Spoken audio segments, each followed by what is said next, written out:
What's up, YouTube? This is Think and Grow Rich by Napoleon Hill. This is the last chapter. Chapter 15. How to outwit the 6 ghosts of fear. Take inventory of yourself as you read this closing chapter and find out how many of the ghosts are standing in your way. This is just like my affirmation video that I wrote here in this pen. Like, I'm just reaffirming what I wrote from the book. But it's pretty thorough, so you have to listen. Before you can put any portion of this philosophy into successful use, your mind must be prepared to receive it. The preparation was not difficult. It begins with the study, analyzing, and understanding of the 3 enemies which you shall have to clear out. These are indecision, doubt, and fear. The 6th sense will never function while these negatives or any of them remain in your mind. The members of this unholy trio are closely related. Where one is found, the other 2 are close at hand. Indecision is the seedling of fear. Remember this as you read. Indecision crystallizes into doubt. The 2 blend and become fear. The blending process is often slow. This is one reason why the 3 enemies are so dangerous. They germinate and grow without their presence being observed. The remainder of this chapter describes an end at which must be attained before the philosophy as a whole can be put into practical use. It is also analyzes a condition which has but lately reduced a huge number of people to poverty, and it states a truth which must be understood by all who accumulate riches, whether measured in terms of money or a state of mind or far greater value than money. The purpose of this chapter is to turn to the spotlight of the attention of the cause of the cure for the 6 basic fears. Before we must master an enemy, we must know its name, its habits, its place of abode. As you read, analyze yourself carefully and determine which or any of these 6 common fears have attached themselves to you. Do not be deceived by the habits of these subtle enemies. Sometimes they remain hidden in the subconscious mind, where they are one and difficult to detect, locate, and still more difficult to eliminate. These are the 6 basic fears, with some combination of which every human suffers at one time or another. Most people are fortunate if they do not suffer from the entire 6. Named in the order of their most common appearance, they are the fear of poverty, the fear of criticism, the fear of ill health, the fear of loss of love someone, the fear of loss of love of someone, the old age, and the fear of death. Fear of poverty, criticism, and ill health are at the bottom of one's worries. All other fears are minor importance, and they can be grouped under the 6 headings. All of these fears are a curse in the word and runs in cycles for almost 6 years, while the depression was floundered upon in the cycle of poverty. During the World War, we were in the cycle of fear of death. Just following the war, we were in the cycle of fear of ill health, as evidenced by the epidemic of disease which spread itself all over the world. Fears are nothing more than states of mind. One state of mind is subject to control and direction. Physicians, as everyone knows, are less subject to attack by disease than ordinary laymen, for the reason that physicians do not fear disease. Physicians without fear or hesitation have been known to physically contact hundreds of people daily who are suffering from such a contagious disease as smallpox without becoming infected. Their immunity against the disease consisted largely, if not solely, in the absolute lack of fear. Man can create nothing that he does not first conceive in the form of a thought impulse. Following this statement comes another still greater importance, namely, man's throughout thought impulses begin immediately to translate themselves into the physical equivalent, whether those thoughts are voluntary or involuntary. Thought impulses which are picked up through the ether by mere chance, thoughts which have been released by other minds, may determine one's financial, business, professional, or social destiny, just as surely as do thought impulses which one creates by intent and design. We are laying the foundation for the presentation of the fact of the great importance to the person who does not understand why some people appear to be lucky, while others, equal or greater ability, training, experience, and brain capacity, seem destined to ride with misfortune. This fact may be explained by the statement that every human being has the capacity and the ability to completely control one's own mind. And with this control, obviously every person may open his mind through the tramp thought impulses which are being released by other brains, or close the door so tightly and admit only thought impulses of his own choice. Nature has endowed man with absolute control over but one thing, and that is his thought. This fact, coupled with the additional fact that everything which man creates begins in the form of thought.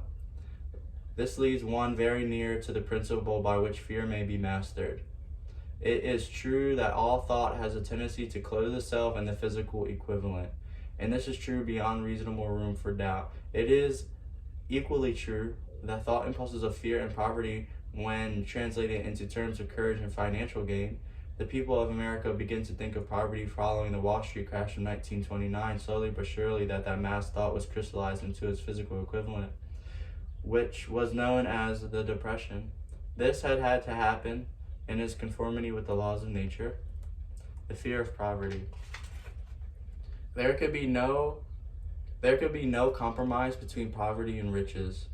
The two roads that lead to poverty and riches travel in opposite directions. If you want riches, you must refuse to accept any circumstance that leads towards poverty. The riches is here, and it is used in the broadest sense, meaning financial, spiritual, mental, and material estates.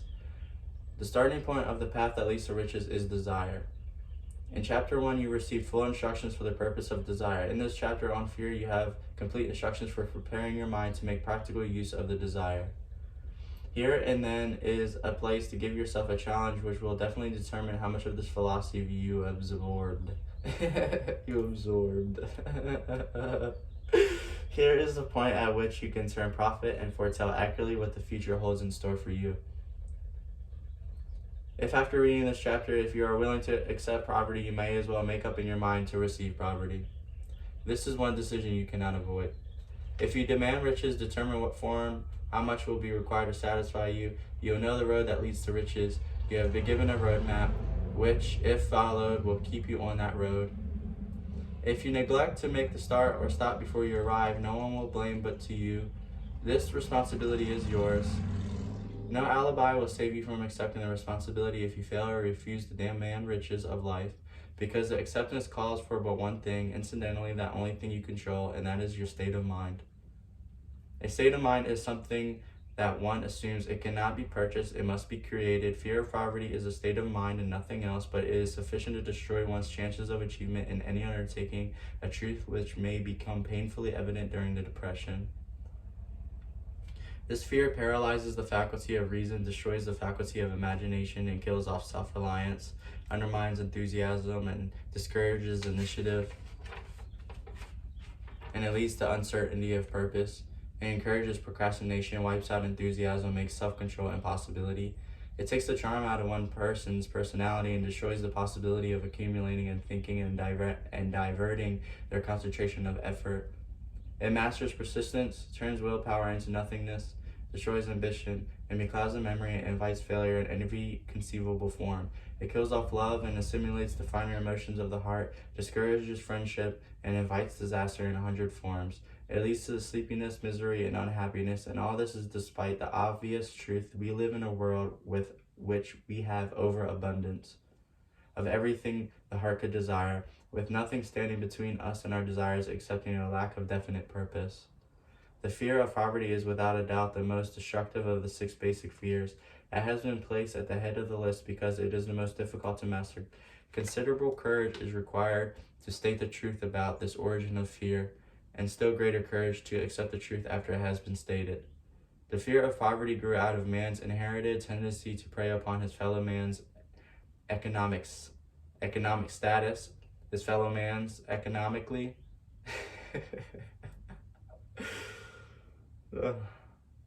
I guess that's the thing with the affirmation videos. Nearly all animals lower themselves and are motivated by instinct, but their capacity to think is limited. Therefore, they prey upon another physically.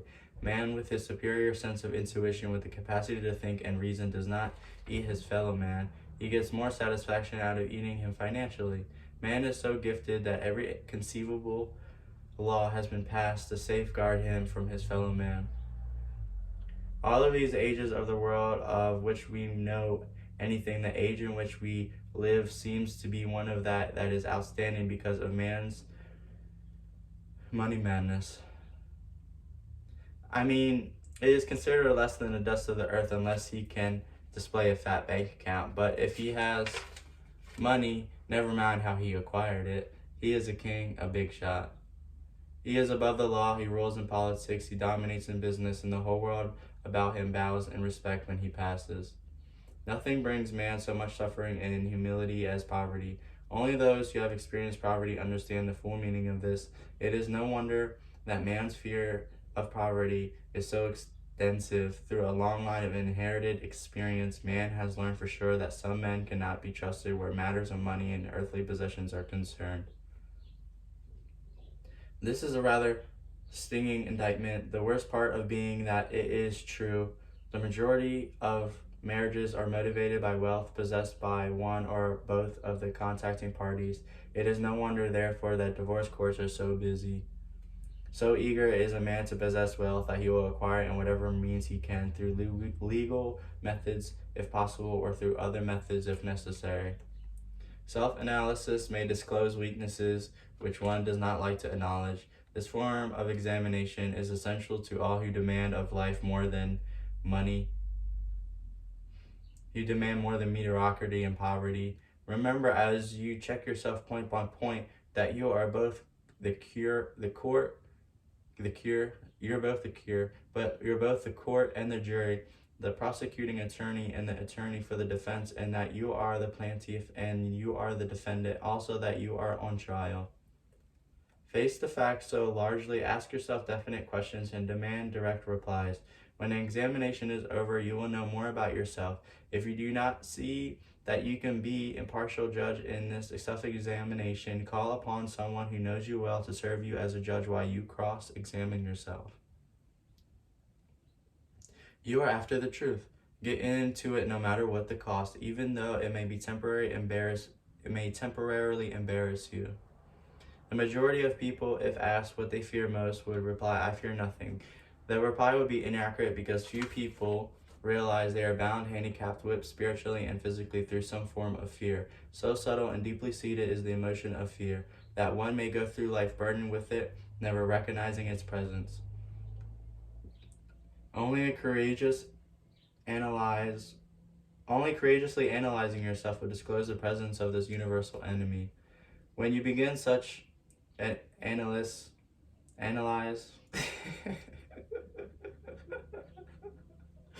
search deeply into your character.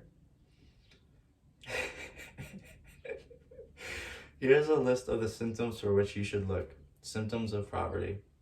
Indifference, commonly expressed through the lack of ambition, willingness to tolerate poverty, acceptance of whatever compensation life may offer without protest, mental and physical laziness, lack of initiative, lack of imagination, and lack of enthusiasm and self-control. Indecision, the habit of permitting others to do one's things or staying on the fence of doubt, generally expressed through alibis and excuses designed to cover up or explain away or apologize for one's failures. Sometimes expressed in the form of envy, those who are successful, envying of those who are successful, or by criticizing them with worry, usually expressed by finding fault in others, a tendency to spend beyond one's income, neglecting of a personal appearance, scowling and frowning, intemperance with the use of alcohol drinks, sometimes through the use of narcotics, nervousness, lack of poise, self-consciousness, and a lack of self-reliance, overcaution, the habit of looking at the negative side of every circumstance, thinking and talking of possible failure instead of concentrating upon the means of succeeding, knowing all the roads to disaster but never searching for a plan to avoid failure, waiting for the right time to begin putting the ideas into action until the waiting has become permanent habit, remembering those who have failed and forgetting those who have succeeded, seeing the hole in the donut but overlooking the donut, pessimism, leading to indigestion, poor elimination, auto-intoxication, bad breath, and bad disposition. Procrastination, the habit of putting off until tomorrow that which should have been done last year. Spending enough time in creating alibis and excuses to have done the job. This symptom is closely related to the overcaution, doubt, and worry. Refusal to accept responsibility when it can be avoided. Willingness to compromise rather than put up a stiff fight, compromising with difficulties instead of harnessing and using them as stepping stones to advancement, bargaining with life for a penny instead of demanding prosperity, opulence, riches, contentment, and happiness, planning what to do if, when, and overtaken by failure instead of burning all bridges and making retreat impossible. Weakness of often total lack of self-confidence, definiteness of purpose, self-control, initiative, enthusiasm, ambition, thrift, and sound reasoning ability, expecting poverty instead of demanding riches, association with those who accept poverty instead of seeking the company of those who demand and receive riches. Money talks. Some will ask, why did you write a book about money? Why measure riches in dollars alone? Some will believe, and rightly so, that there are other forms of riches more desirable than money. Yes, there are riches which cannot be measured in terms of dollars, but there are millions of people who will say, give me all the money I will need, and I will find everything else I want. The majority of reason I wrote this book on how to get money, and the fact that the world has but lately passed through an experience that left millions of men and women paralyzed with the fear of poverty. What this sort of fear does to one's well described by Westbrook here in the New York World Telegram. Money is only clamshells or metal discs or scraps of paper. And there are treasures of the heart and soul which money cannot buy. But most people, being broke, are unable to keep this in mind and sustain their spirits. When a man is down and out on the streets, unable to get any job at all, something happens to his spirit, which can be observed in the droop of his shoulders, the set of his hat, his walk, and in his gaze. He cannot escape a feeling of inferiority among the people of regular employment, even though he knows they are definitely not his equals in character, intelligence, or ability. These people, even his friends, feel, on the other hand, a sense of superiority and regard to him, perhaps unconsciously, as a casualty. He may borrow for a time, but not long enough to carry on his accustomed way, and he cannot continue to borrow very long. But borrowing on itself, a man is borrowing merely to live, is a depressing experience, and the money lacks of the power earned to revive his spirits. Of course, none of this applies to the bums or habitual near-doers, but only to the men of normal ambition and self-respect. Women conceal despair. Women in the same predicament must be different. We somehow do not think of women at all in the considering of the down and outers. They are the scarce in the breadlines, they rarely are seen begging on the streets, and they're not recognizable in crowds by the same plain sights which identify busted men. Of course, Napoleon does not mean the shuffling hags on city streets who are opposite number of the confirmed male bums. He means reasonably young, decent, and intelligent women. There must be many of them, but their despair is not apparent. Maybe they kill themselves. When a man is down and out for his time, on his hands brooding, he travels miles to see a man about a job and discover that a job is filled, and that one of those jobs with no base pay and only commission on the sale of some useless knick-knack which nobody would buy except out of pity. Turning that down, he finds himself back on the street with nowhere to go but just anywhere. So he walks and walks. He gazes into the store windows as luxuries are not for him, and feels inferior and gives away to people who stop to look with active interest. He wanders the whole railroad station or puts himself down in the library to ease his legs and soak up a little heat, but that isn't looking for a job, so he gets going again. He may not know it, but his aimlessness would give him away even if the very lines of his figure did not. He may be well dressed in clothes left over from the days when he had a steady job, but those clothes cannot disguise his droop. Money makes a difference. He sees thousands of other people, bookkeepers or clerks or chemists or people in the wagon, busy at their work, and envies them from the bottom of his heart.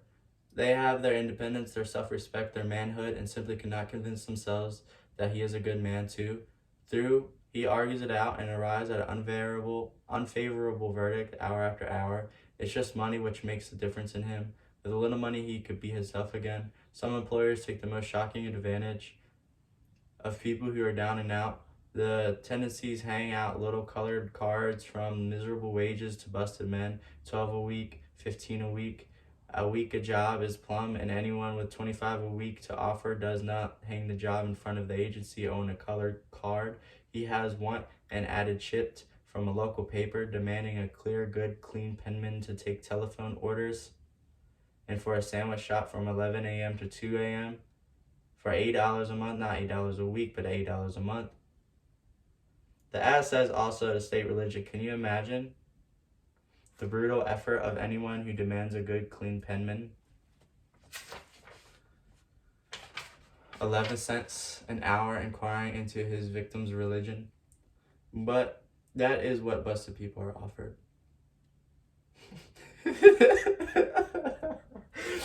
Yeah. The fear of criticism. Just how the fear of criticism. Just how man originally came by this fear, no one can state definitely. But one thing is certain, he has in it highly developed form. Some believe that this fear made its appearance about the time the politics became a profession. Others believe it can be traced to the age when women first began to concern themselves with styles and wearing apparel. This author, being neither a humorist nor a prophet, is inclined to attribute the basic fear of criticism to that part of the man's inherited nature which prompts him not only to take away from his fellow man's goods and wares, but to justify it in his own action.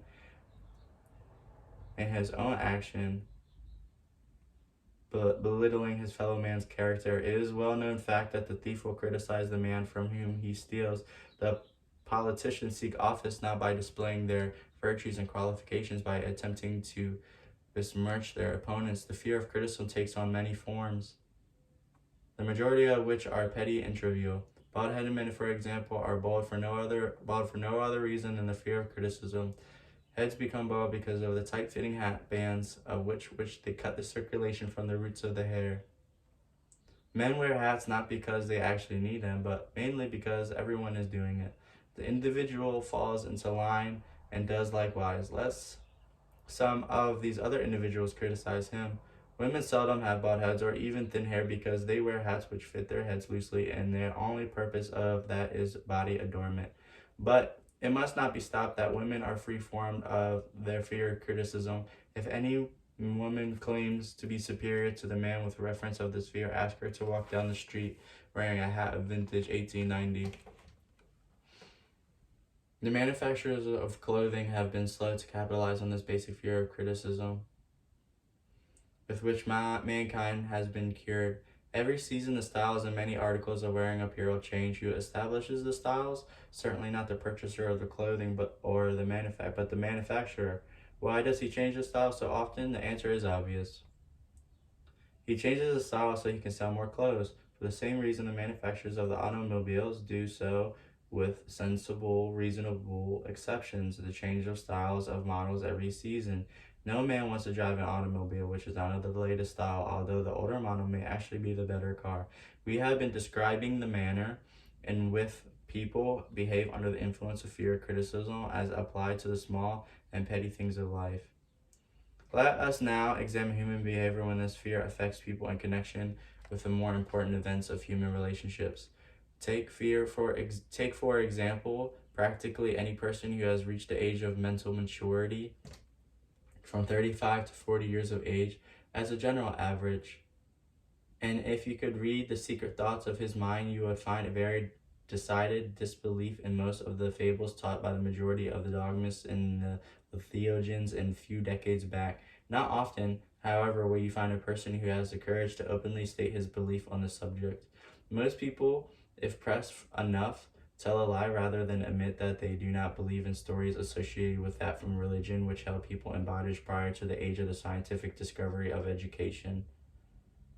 Why does the average person, even in this day of enlightenment, shy away from the denying fact that belief in the fables, which are the basics of most religions a few decades ago? The answer is because the fear of criticism. Men and women have been burned at the stake for doing to express disbelief in ghosts. It is no wonder why we have inherited consciousness which makes us fear criticism. The time was, and not so far in the past, when criticism carried several punishments. It still does in the same countries.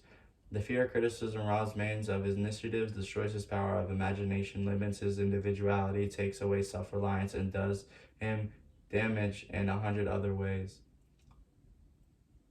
Parents often do their children irreparable injury by criticizing them. The mother of Napoleon's boyhood chums used to punish him with almost a switch daily. always completing the job with a statement. You'll find yourself in a penitentiary before you're 20. He was sent to the reformatory at age 17. Criticism was a form of service which everyone has too much of. Everyone has a stock of it, which is handed out. Many of them are called for, and it's not called for at all. They call for it, but it's not called for at all. One of the nearest relatives often are the worst offenders. It should be recognized as a crime. In reality, it is a crime of the worst nature for any parent to build inferiority complexes in the mind of a child through unnecessary criticism. Employers who understand human nature get their best in the men not by criticism but by constructive suggestion. Parents may accomplish the same results with their children. Criticism will plant fear in the human heart or resentment, but it will not build love or affection. Symptoms of the fear of criticism. This fear is almost as universal as the fear of poverty, and its effects are just as fatal to a person in their own personal achievement. Mainly because this fear destroys initiative and discourages the use of imagination. The majority symptoms of fear are self-consciousness, generally expressed through nervousness, timidity, nervousness in conversations with strangers, awkward movements of the hands and the limbs, shifting of the eyes, lack of poise expressed through lack of voice control, and nervousness in the presence of others, poor posture or body memory, no personality, lacking in decision, personal charm, and ability to express opinions definitely, the habit of sidestepping issues instead of meeting them squarely, agreeing with others without careful examination of their opinions, inferiority complexes, the habit of expressing self-approval by word of mouth and by actions as a means of covering up feelings of inferiority, using big words to impress others, often without knowing the real meaning of the words, imitating others in dress, speech, and manners, boasting of imaginary achievements. This sometimes gives a surface appearance of a feeling of superiority. The habit of trying to keep up with the Joneses, spending beyond one's income, lack of initiative, failure to embrace opportunities for self-advancement, fear of expressing opinions, lack of confidence in one's own ideas, giving evasive answers to questions asked by superiors, hesitating in speech, deceit in both words and deed, lack of ambition, mental and spiritual laziness, lack of self-assurance. See, it's not good. Slowness in reaching decisions, easily influenced by others, the habit of criticizing others behind their backs and flattering them to their faces, the habit of accepting defeat without protest, quitting in any undertakings when opposed by others, suspicious of other people without cause, lack of tactfulness of manner and speech, unwillingness to accept blame for mistakes. The fear of ill health. This fear may be traced to both physical and social heredity. It is closely associated as it is in origin, which causes fear of old age and the fear of death because its heads are closely to the border of some terrible words of which no one knows not, but concerning which has been taught some discomforting stories. The opinion is somewhat general also that certain unethical people engaged in the business of selling health have had not to do little with what keeping alive the fear of health. In the main, man fears ill health because of the terrible pictures which have been planted in his mind of what happens if death should overtake him.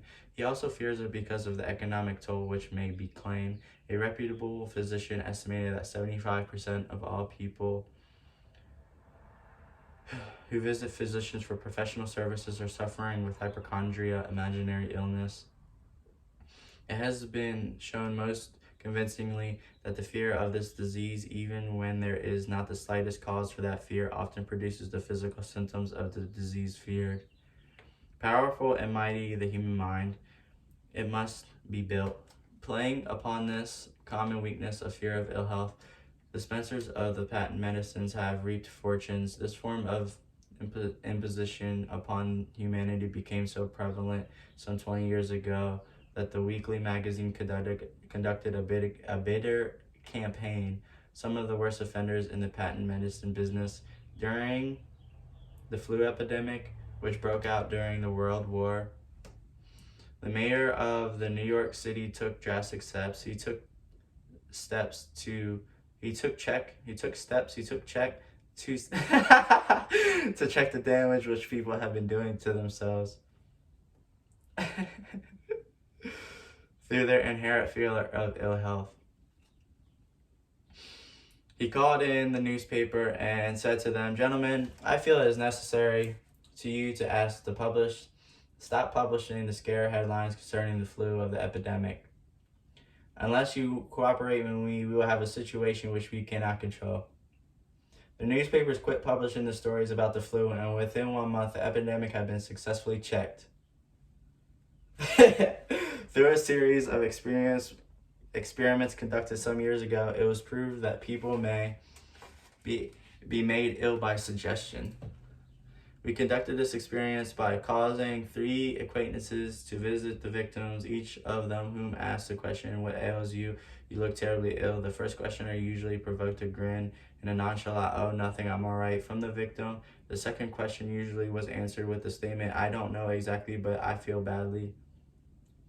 The third questionnaire was usually met with frank admission that the victim was actually feeling ill. Try this on any acquaintance. If you doubt that, you will make him uncomfortable, but do not carry the experiment too far. There is a certain religious sect which members take vengeance upon their enemies by the hexing method. They can be placing a spell on the victim.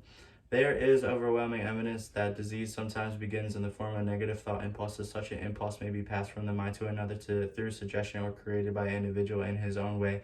A man who was blessed with more wisdom than he had been put on this incident.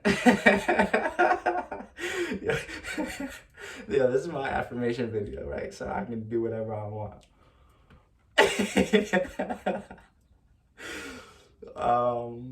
Blessed with more wisdom. And then this incident might indicate, one said, "When one asks me how I feel, I always want to answer by knocking him down. Doctors said patience into his new climates for his health because a change of mental attitude is necessary.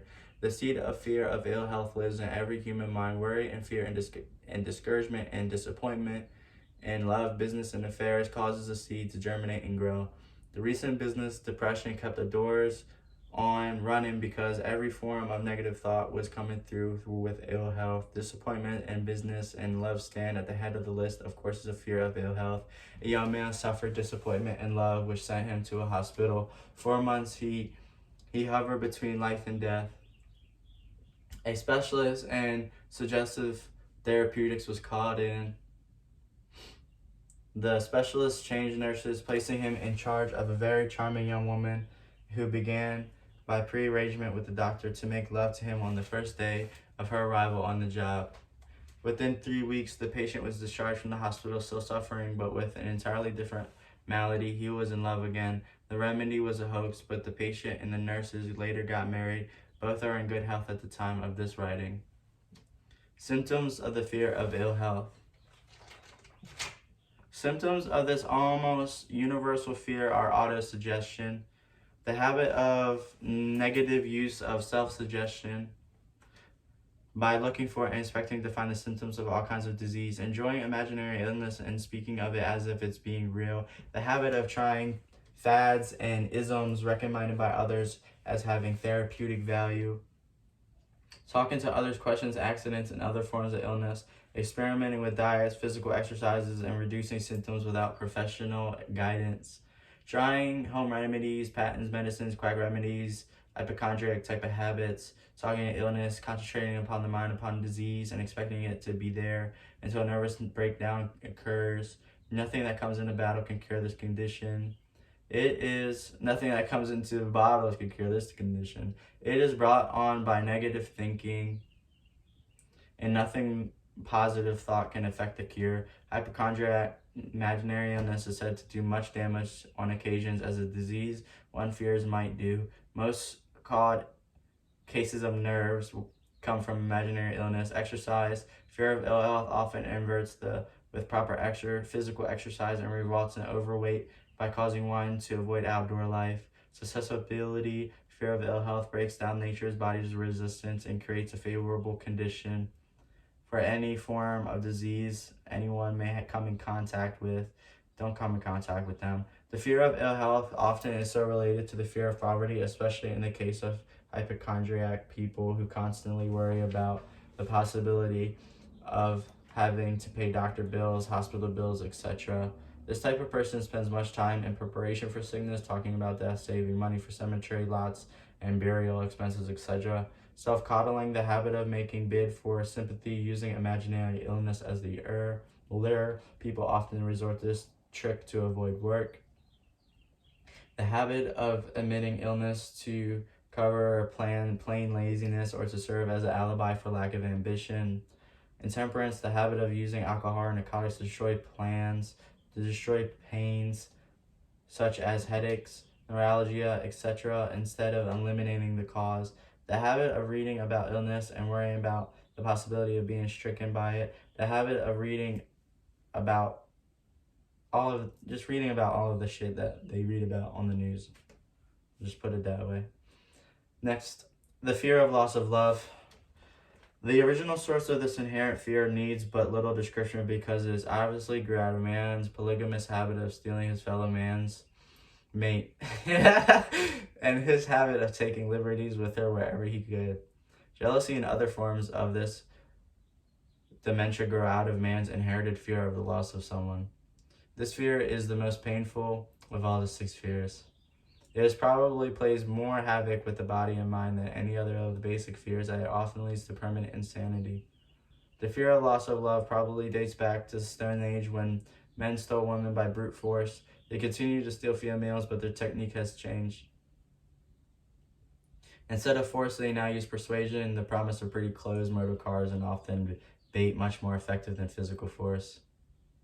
Man's habits are the same as they were in the dawn of civilization, but he expresses them differently. Carefully analyzing this has shown that women are more susceptible to the fear than men. This fact is easily explained. Women have learned from experience that men are polygamous by nature, that they are not to be trusted in the hands of other rivals. This distinguishing symptom of this fear are jealousy, the habit of being suspicious of friends and loved ones without any reasonable evidence of sufficient grounds.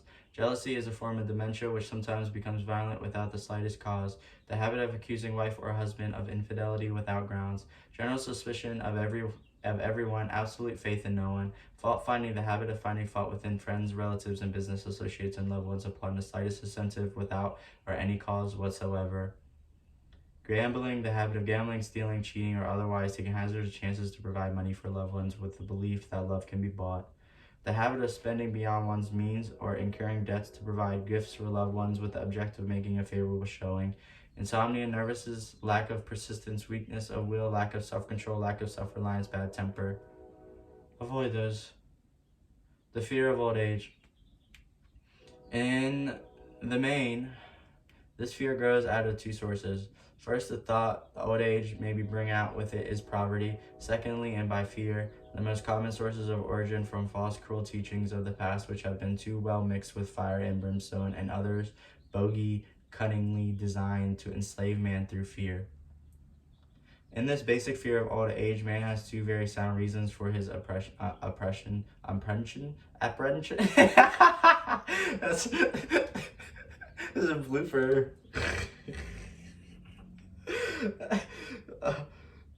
Very sound reasons for his apprehension. 1, growing out of his fear of distress of his fellow man who has been seized with whatever worldly goods he may possess, and the other arising from the terrible pictures of the world beyond which have been planted in his mind through social heredity before he came into possession of his mind. The possibility of ill health, which is more common as people grow older, and is also contributing to this cause of man a fear of old age. Eroticism also enters the cause of fear of old age, as no man cherishes the thought of diminishing sex attraction. The most common cause of old age is association with the possibility of poverty. The poorhouse is not actually a pretty word. It throws a chill into the mind of every person who faces the possibility of having to spend his declining years in a poor farm. Another contributing cause of the fear of old age is the possibility of loss of freedom and independence, as old age may bring with it the loss of both physical and economic freedom. Symptoms of the fear of old age. The most common symptoms of this fear are the tendency to slow down and develop inferiority complex at the age of mental maturity, around the age of 40, falsely believing that oneself to be slipping because of old age. The truth is that man's most useful years, mentally and spiritually, are those between 40 and 60. The habit of speaking apologetically of oneself as being old merely because one has reached the age of 40 or 50 instead of reversing the role and expressing gratitude for having reached the age of wisdom and understanding. The habit of killing initiative and imagination and self-reliance by falsely believing oneself to be old, exercising these qualities. The habit of man or woman of 40 dressing with the aim of trying to appear much younger and affecting mannerism of youth, thereby inspiring ridicule by both friends and strangers. The fear of death. To some, this is the cruelest of all the basic fears. The reason is obvious. The terrible pangs of fear associated with the thoughts of death in the majority of cases may be charged directly to religions. So-called heathens are also afraid of death. Heathens are also afraid of death. Whatever word you want to use there. Then the more civilized. For hundreds of millions of years, man has been asking the still unanswered questions. Where did I come from and where am I going? During the darker ages of the past, the more cunning and crafty were slow to offer the answer to the questions for a price. Witness now the major source of origin of the fear of death. Come into my tent and embrace my faith, accept my dogmas, and I will give you a ticket that will admit you straightaway into heaven when you die, cries the leader, and remains out of the tent. Some says the same leader, and some may say it's the devil, and you will burn throughout eternity. If that is so, the eternity is a long time. Fire is a terrible thing. The thought of eternal punishment with fire only causes man to fear death, and it also causes him to lose his reason. It destroys interest in life and makes happiness impossible. During the research, a book was reviewed entitled A Catalogue of the Gods, in which were listed 30,000 gods which man worshipped. Think of it. Through 30,000 of them represented by everything from a crawfish to a man, it is life's wonder that men become frightened at the approach of death. While the religious leaders may not be able to provide the safe conduct into heaven, nor by lack of such provision allow the unfortunate to descend into the well of possibility, or the latter which seems so terrible that the very thought of it lays hold in the imagination in such a realistic way it paralyzes reason and sets up fear of death. In truth, no man knows, and no man has ever known, what heaven or hell is like, nor does any man, or if either placed actually, if, huh? Yeah, like any man, you don't know if it actually exists, heaven or hell, you don't know. This very lack of positive knowledge opens the door to the human mind for the accumulation of such knowledge. He may control the mind that he has a stock of various brands. He has a stock of various brands of fraud and trickery. The fear of death is not as common now as it was during the age when there was no great colleges and universities. Men of science have turned to the spotlight of truth upon the world, and this truth rapidly freeing men and women from this terrible affliction of fear and death. The young men and young women who have attended the college and universities are not easily impressed by fire and brimstone. Through the aid of biology, astronomy, and other related sciences, the fear of the dark ages which gripped the minds of men and destroyed their reason have been dispelled. Insane asylums are filled with men and women who have gone mad because of the fear of death. This fear is useless. Death will come, no matter what anyone may think of it. Think about it, accept it as a necessity, and pass the thought out of your mind. It must be a necessity or it will not come at all. Perhaps it is not as bad as it has been pictured. The entire world is made up of only two things, energy and matter. In elementary physics, we learn that neither matter nor energy, the only two realities known to man, can be created nor destroyed. Both matter and energy can be transformed, but neither can be destroyed. Life is energy. If it is anything, It is neither energy nor matter, and it cannot be destroyed. Of course, life cannot be destroyed.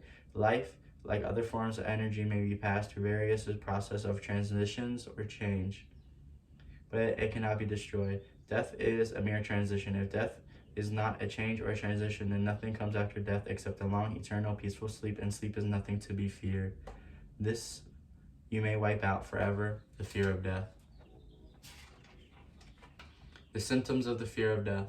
The general symptoms of this fear are the habit of thinking about dying instead of making the most of life due to generally the lack of purpose or the lack of suitable occupation. This fear is more prevalent among the aged, but sometimes the more youthful are victims of it. The greatest of all remedies for the fear of death is the burning desire for achievement, backed by useful service to others. A busy person seldom has time to think about dying. He finds life too thrilling to worry about death. Sometimes the fear of death is closely associated with the fear of poverty, where one's death would leave loved ones poverty-stricken. In other cases, the fear of death is caused by illness and the consequent breaking down of the physical body's resistance. The common cause of fear of death are ill health, poverty, lack of appropriate occupation, disappointment over love, insanity, and religious fanatics. Oh man, worry. Worry is a state of mind based on fear. A state of mind. State of mind. State of mind. Worry is a state of mind based on fear. It works slowly but persistently. It is insidious and subtle. Step by step, it digs itself until it paralyzes one's reasoning faculty, destroys self-confidence and initiative. Worry is a form of sustained fear caused by indecision. Their love for it is a state of mind which may be controlled. Unsettled mind is helpless. Indecision makes unsettled mind. Most individuals lack willpower to reach decisions properly and stand by them after they have been made, even during normal business conditions. During periods of economic unrest such as the world has recently experienced, the individual who is handicapped is not alone with his inherent nature to be slow at reaching decisions, but he is influenced by the decisions of others around him. You have created a state of mass indecision. During the Depression, the whole atmosphere all over the world was filled with fierenza and worrytitis, the two mental disease germs which began to spread themselves after the Wall Street frenzy in 1929.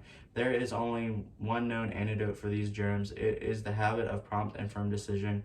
Moreover, it is an antidote which every individual must apply for himself. We do not worry over conditions once we have reached a decision to follow a definite line of action. Napoleon once interviewed a man who has to be electrocuted 2 hours later. The condemned man was the calmest of the some 8 men who were in the death cell with him. His calmness prompted Napoleon to ask him how he felt, to know that he was going into eternity for a short while.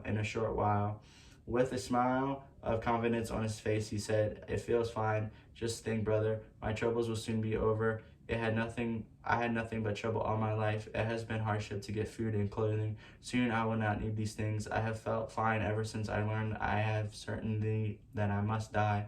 I made up my mind then to accept my fate in good spirit."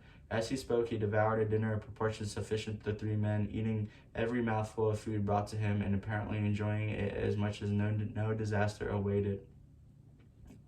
Decision gave this man resignation to his fate. Decision can also prevent one's acceptance of undesired conditions or circumstances. The six basic fears become translated into a state of worry through indecision. Relieve yourself forever of the fear of death by reaching decisions to accept death as an inescapable death event. Whip the fear of poverty by reaching a decision to get along with whatever wealth you can accumulate without worry. Put your foot upon the neck of whatever fear of criticism may be by reaching a decision not to worry about what other people think, do, or say. Eliminate the fear of old age by reaching a decision to accept it, not as a handicap, but as a great blessing which carries with it wisdom, self-control, and understanding not known to youth. Acquit yourself the fear of ill health by the decision to forget the symptoms. Master the fear of loss of love by reaching a decision to get along without love. It is necessary. Kill the habit of worry in all its forms by reaching a general blanket decision that nothing which life has to offer is worth the price of worry. With a decision will come poise, peace of mind, calmness of thought that will bring happiness. A man whose mind is filled with fear not only destroys his own chances of intelligent action, but he transmits these destructive vibrations to the minds of all who come in contact with him and destroys also their chances. Even a dog or a horse knows when his master lacks courage. Moreover, a dog or a horse will pick up the vibrations of fear thrown off by its master and behave accordingly. Lower down the line of intelligence in the animal kingdom, one finds that the same capacity to pick up the vibrations of fear. A honeybee immediately senses fear in the mind of a person for reasons unknown. A bee will sting the person whose mind is releasing vibrations of fear much more readily than it will with the person whose mind registers no fear. The vibrations of fear pass from one mind to another just as quickly and as surely as the sound of human voice passes from the broadcasting station to the receiving station sets of a radio, and by the self-same medium. A mental telepathy mental telepathy mental telepathy is real. Mental telepathy is real. Thoughts pass from one mind to another voluntarily, whether or not this fact is recognized by the person releasing the thoughts or the person who picks up the thoughts. And the person who gives expression by word of mouth to negative or destructive thoughts is practically certain to experience the results of those words in the form of destructive kickback. The release of destructive thought alone without the aid of words produces also a kickback in more ways than one. First of all, one, and perhaps most important to be remembered, the person who releases the thoughts of destructive nature must suffer damage through the breaking down of the faculty of creative imagination. Secondly, the presence in the mind of the destructive emotion develops a negative personality which repels people and often converts them into antagonists. The third source of damage to the person who entertains or releases negative thoughts lies in the significant fact that these thought impulses are not only damaging to others, but they embed themselves in the subconscious mind of the person releasing them and then become a part of his character. One is never through with a thought by merely releasing it. When a thought is released, it spreads itself in every direction through the medium of the ether, but it also plants itself permanently in the subconscious mind of the person releasing the thought. Your business in life is presumably to achieve success. To be successful, you must find peace of mind, acquiring the material needs of life, and above all, attaining happiness. All of these evidence our success begin at the form of thought impulses. You may control your own mind. You have the power to feed it whatever thought impulses you choose. With the privilege goes also the responsibility of using it constructively. You are the master of your own earthly destiny just as surely as you have the power to control your own thoughts. You may influence, direct, and eventually control your own environment, mastering your life that you want, describing it how you want. Or you may neglect these exercises, and the privilege is yours to make your life to order. That is catching yourself with bread upon circumstance, where you'll be tossed and hithered, and you'll be like a chip on the waves of the ocean. The Devil's Workshop. The seventh basic evil. In addition to the 6 basic fears, there is another evil by which people suffer. It constitutes a rich soil in which the seeds of failure grow abundantly. It is so subtle that its presence often is not detected. This affliction cannot properly be classed as a fear. It is more deeply seated and more often fatal than all the other 6 fears. For want of a better name, let us just call this evil, susceptible to negative influences. Men who accumulate great riches always protect themselves against this evil. The poverty-stricken never do. Those succeed in any calling must prepare their minds to resist evil. Reading this philosophy for the purpose of accumulating riches, you should examine yourself very carefully to determine whether you are susceptible to the negative influences. If you neglect this self-analysis, you will forfeit your right to attain the object of your desires. Make the this word. Analyze yourself very well. After you read the questions, prepare for this analyzation and hold yourself to strict accounting for your answers. Go to all the tests carefully as you would search for any other enemy you know would be awaiting an ambush, and deal with your own faults as you would more than a tangible enemy. You can easily protect yourself against highway robbers because the law provides organized cooperation for your benefit, but the 7th basic evil is more difficult to master because it strikes you when you're not aware of its presence. when you are asleep and while you're awake. Moreover, its weapon is intangible because it consists merely of a state of mind. This evil is also dangerous because it strikes in as many different forms as human experiences. Sometimes it enters the mind through well-meant words of one's relatives. At other times, it burrows from within through one's own mental attitude. Always, it is as deadly as a poison, even though it may not kill as quickly. How to protect yourself against negative influences. How to protect yourself against negative influences. To protect yourself against negative influences, whether of your own making or the result of activities of negative people around you, recognize that you have willpower and put it in constant use. Until you build up a wall of immunity against negative influences in your mind. Recognize the fact that you have and every other human being are by nature lazy, indifferent, and susceptible to all suggestions which harmonize with their weakness. Recognize that you are by nature susceptible to all 6 basic fears and set up habits for the purpose of counteracting all of these fears. Recognize that negative influences often work on you through your subconscious mind, therefore they are difficult to detect. Keep your mind closed against all people who depress or discourage you in any way. Clean out your medicine chest, throw away all pill bottles, and stop pandering colds, aches and pains, and imaginary illnesses. Deliberately seek the company of people who influence you to think and act for yourself. Do not expect troubles, as they have a tendency not to disappoint. Without a doubt, the most common weakness of all human beings is the habit of leaving their minds open to the negative influence of other people. This weakness is all the more damaging because most people do not recognize that they are cursed by it, and many who acknowledge it neglect or refuse to correct the evil until it becomes an uncontrollable part of their daily habits. To aid those who wish to see themselves as they really are, the following lists of questions have been prepared. Read the questions and state the answers aloud so you can hear your own voice. This will make it easier for you to be truthful with yourself. Do you complain often about feeling bad, and if so, what is the cause? Do you find fault with other people at the slightest occasion? Do you frequently make mistakes in your work, and if so, why? Do you suffer frequently with indigestion? If so, what is the cause? Are you sarcastic and offensive in your conversation? Do you deliberately avoid association of anyone? If so, why? Does your life seem futile and the future hopeless to you? If so, why? Do you like your occupation? If not, why? Do you often feel self-pity? If so, why? Are you envious of others who excel you, to which you devote most of your time thinking of success or failure? Are you gaining or losing self-confidence as you grow older? Do you learn something of value from all your mistakes? Are you permitting some relative or acquaintance to worry you? If so, why? Are you sometimes in the clouds or at other times in the depths of despondency? Who has the most inspiring influence upon you? What is the cause? Do you tolerate negative or discouraging influences which you can avoid? Are you careless or anything about your personal appearance? If so, when and why? Have you learned how to drown your troubles by being too busy to or annoyed by them? Would you call yourself spineless speaking if you permitted others to do your thinking for you? How many preventable disturbances annoy you, and why do you tolerate them? Do you resort to liquor, narcotics, or cigarettes to quiet your nerves? If so, why? Why don't you try willpower instead? Does anyone nag you, and if so, what is the reason?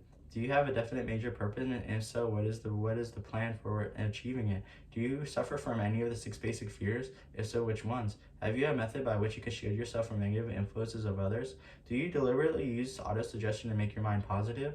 Which do you value most, material possessions or the privilege of controlling your own thoughts? Are you easily influenced by others against your own judgment? Has today added anything to your value of stock of knowledge or your state of mind? Do you face squarely the circumstances which you make unhappy, or do you sidestep the responsibility? Do you analyze all mistakes and failures and try to profit by them, or do you take the attitude that is not your duty? Can you name all of your most damaging weaknesses? What are you doing to correct them? Do you encourage other people to bring their worries to you for sympathy? Do you choose from your daily experiences, lessons, or influences which in your personal advancement? Does your presence have a negative influence on other people as a rule? What habits do other people have on you most? Do you form your own opinions, or do you permit others to influence your opinions? Have you learned how to create a mental state of mind with which you can shield yourself against all discouraging influences? Does your occupation inspire you with faith and hope? Are you conscious of possessing spiritual forces sufficient in power to enable you to keep your mind free of all forms of fear? Does your religion help you keep your mind positive? Do you feel it's your duty to share other people's worries? If so, why?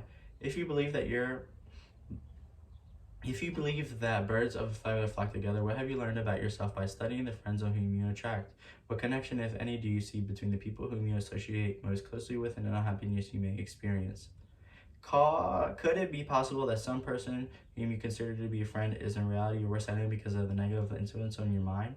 But what rules do you judge who is helpful and who is damaging to you? Are you intimate as are your intimate associates mentally superior or inferior to you?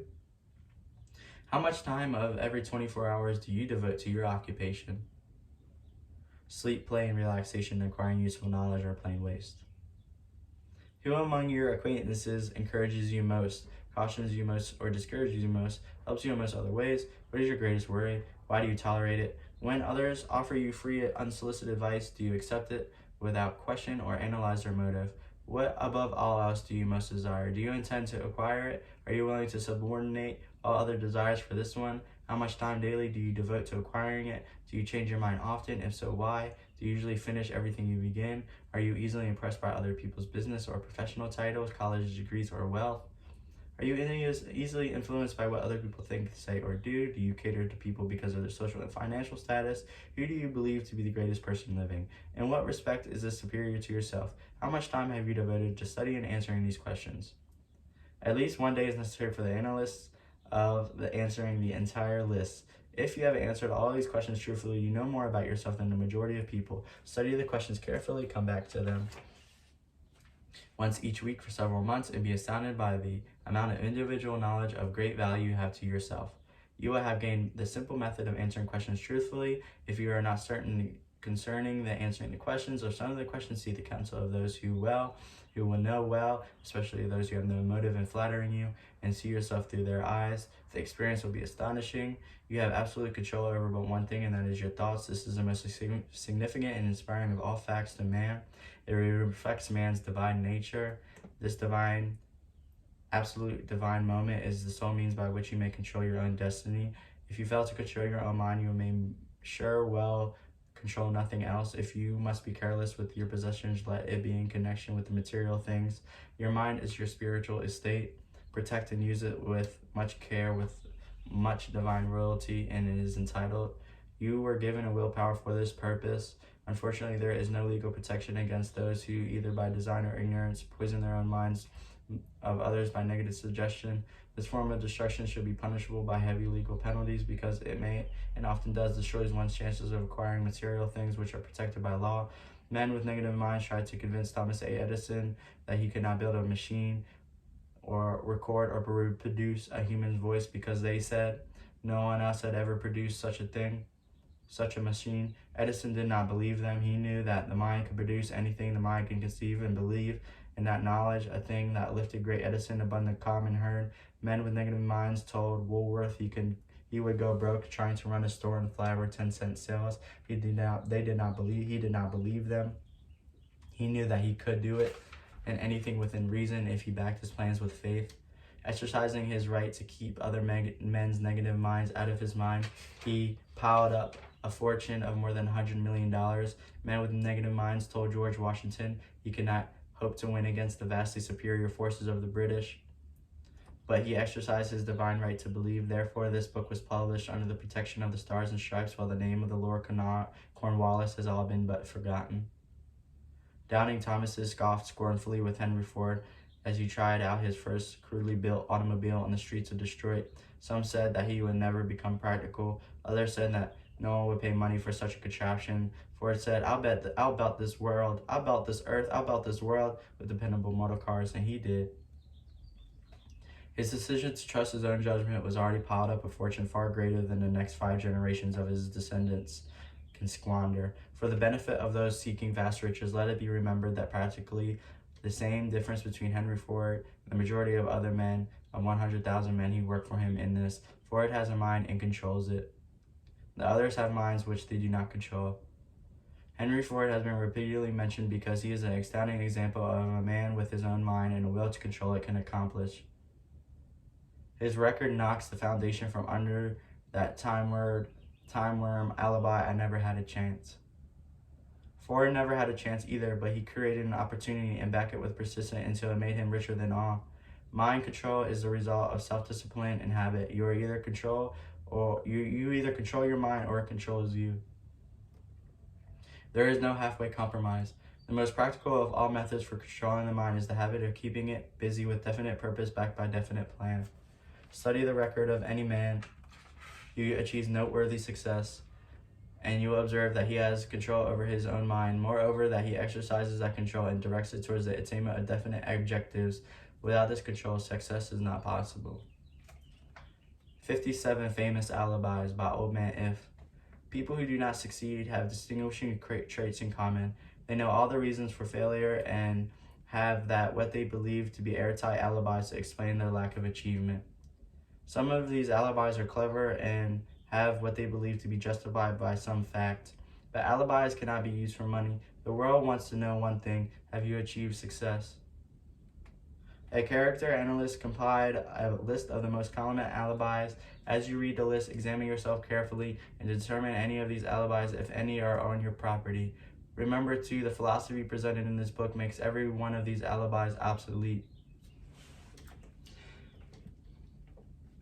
If I didn't have a wife and family, if I didn't have enough pool, if I had enough money, if I had a good education, if I could get a job, if I had good health, if only I had time, if times were better, if other people understood me, if conditions around me were only different, if I could live my life over again, if I did not have fear of what they say, if I had only been given a chance, if I had now had a chance, if other people didn't have it in for me, if nothing happens to stop me, if I were only younger, if I could only do what I want, if I could have been rich, if I could have met the right people, if I had the talent that some people had, if I had dared to assert myself, if I only embraced opportunities, if I didn't get on my own nerves, if I didn't have to keep a house and look after the children, if I could save money, if the boss only appreciated me, if I only had somebody to help me, if my family understood me, if I lived in a big city, if I could just get started, if it were only free,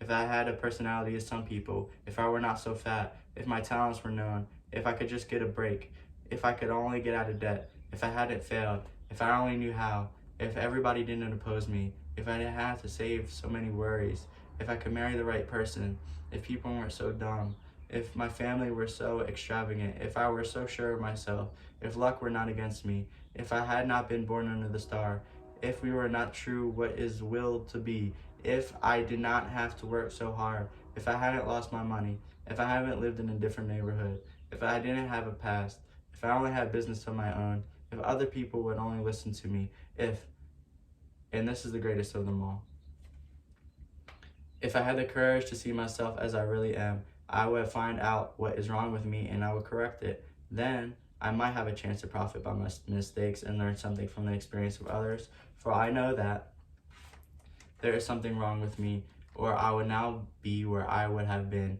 if I had spent more time analyzing my weaknesses and less time building alibis to cover them. Building alibis with which to explain away failure is a national pastime. The habit is old as the human race and is fatal to success. Why do people cling to their pet alibis? The answer is obvious.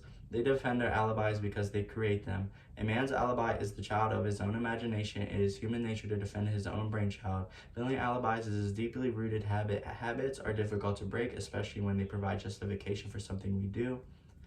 Plato had this truth in mind when he said, "The first and the best victory is to conquer self. To be conquered by self is of all things the most shameful and vile." Another philosopher had the same thought in mind when he said, "It was a great surprise to me when I discovered that most of the ugliness I saw in others was but a reflection of my own nature." It has always been a mystery to me, said Elder Hubbard, why people spend so much time deliberately fooling themselves by creating alibis to cover their weakness. It is usually different. This same time would be sufficient to are the weaknesses, but then no alibis would be needed. Why, people? In parting, Napoleon Hill will remind you that life is a checkerboard and on the player opposite to you is time. If you hesitate before moving or neglecting to move promptly, your men will be wiped off the board by time. You are playing against a partner who will not tolerate indecision. Previously, you may have had logical excuse for not having forced life to come through with whatever you asked, but that alibi is now obsolete because you are in possession of the master key that unlocks the door of life's bountiful riches. The master key is intangible, but it is powerful. It is the privilege of creating in your own mind a burning desire for a definite moment of riches, for a definite life of riches. There is no penalty for the use of this key, but there is a price you must pay, and if you do not use it, the price is failure. There is a reward of stupendous proportions if you put the key to use. It is the satisfaction that comes to all who conquer self and force life to pay whatever is asked. The reward is worthy of your efforts. Will you make the start and be convinced? If we are related, said the immortal Emerson, we shall have met. In closing, may Napoleon borrow his thoughts. May I borrow his thoughts and say, if we are related, we have through these pages met. Yep. That was Think and Grow Rich. That's how to outwit those fears. My name is R.O.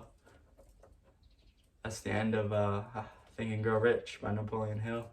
This is my favorite story. Hope you listen to it. There's a ton of advice, information, you know. But if you're at the end of this video, congratulations. Thanks.